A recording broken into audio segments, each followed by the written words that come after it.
Disillusion with the federal government is nothing new, but in some corners it seems to have reached a crescendo. The disastrous COVID response, a debt that seems irretrievably high, government censorship, a dual system of justice, drugs, crime, illegal immigration out of control, just some of the persistent complaints. All of that has breathed life into a political campaign you may start hearing more about. It's a push to invoke a provision under the Constitution to convene a convention of states to rein in big government. Supporters and opponents say it's closer than you may think to actually happening. This is a simulation of what a convention of states might look like, a dry run organized by advocates last year. We do have the opportunity to unleash economic, environmental, and constitutional renaissance in the United States. What is the impetus and what is the Convention of States movement?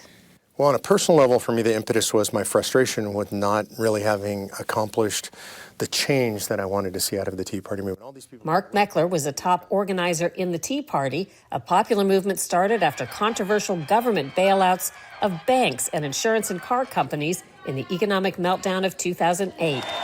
A wave of Tea Party candidates swept into Washington, D.C. with the mission of reining in big government.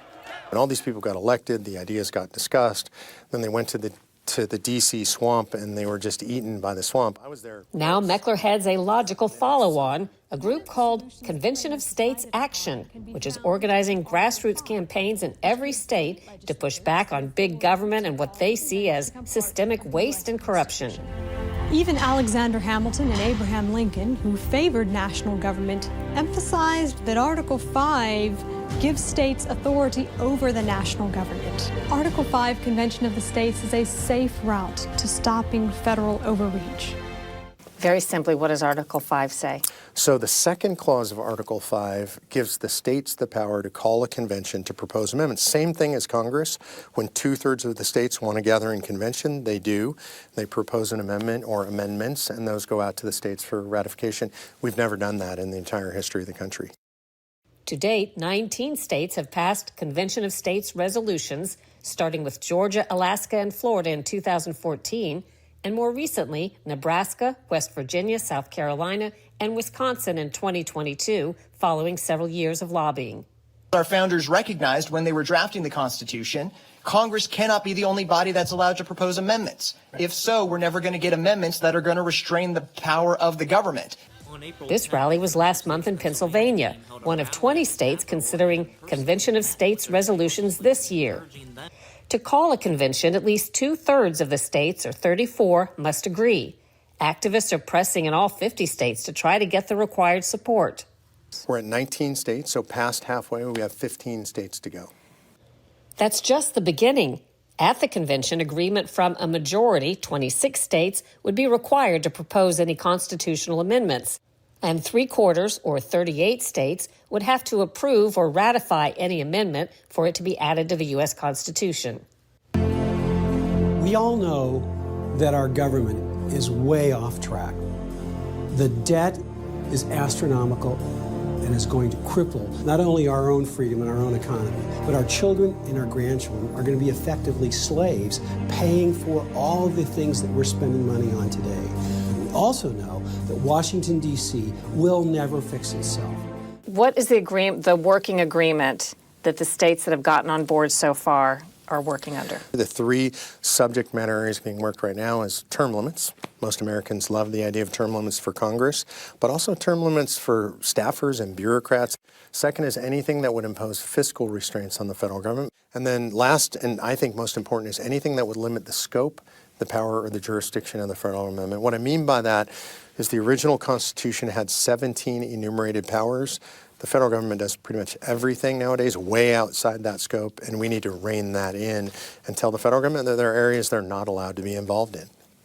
Support for a convention of states tends to be associated with Republicans, but like the Tea Party, its tenets have broader support among a frustrated electorate. We have one of our lead sponsors in Pennsylvania is a Democrat. I think we now have 6 or 7 lead sponsors in Illinois are Democrats. And the reason is the things that we're asking for are not partisan. And we're saying balance your budget. About 85% of Americans think that. We're saying that the federal government does too much. Whatever we think that they do too much of, almost everybody agrees they do too much. People believe in term limits, like everybody's frustrated with Congress. So it's really not a partisan thing. It turns out opposition, too, crosses party lines.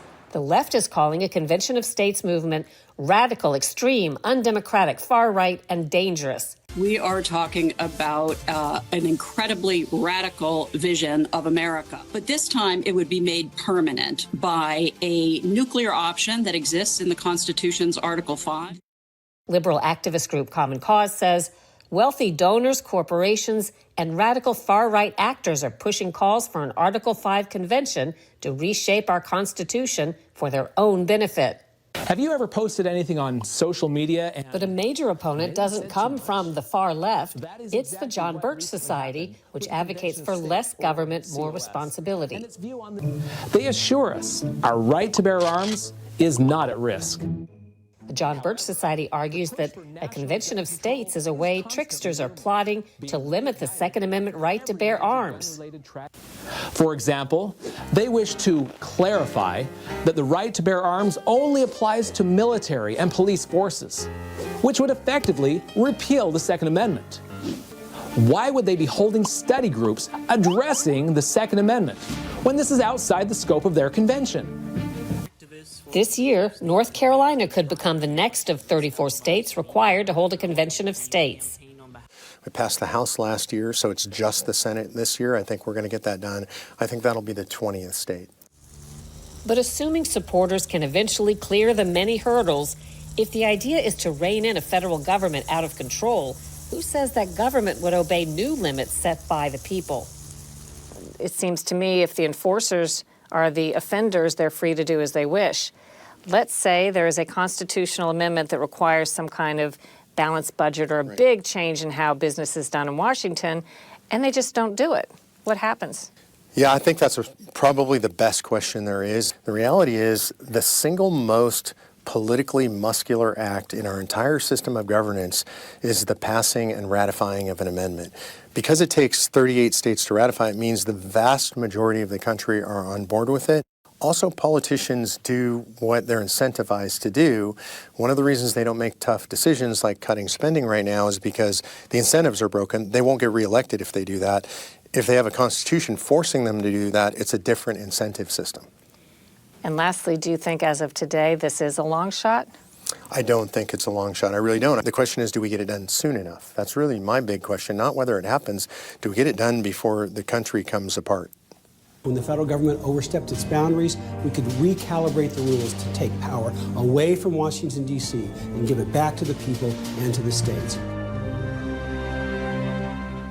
Meckler's group says 66% of voters support the idea of imposing fiscal restraint on the federal government and limiting its power. That includes 75% of Republicans, 55% of Democrats, and 62% of others.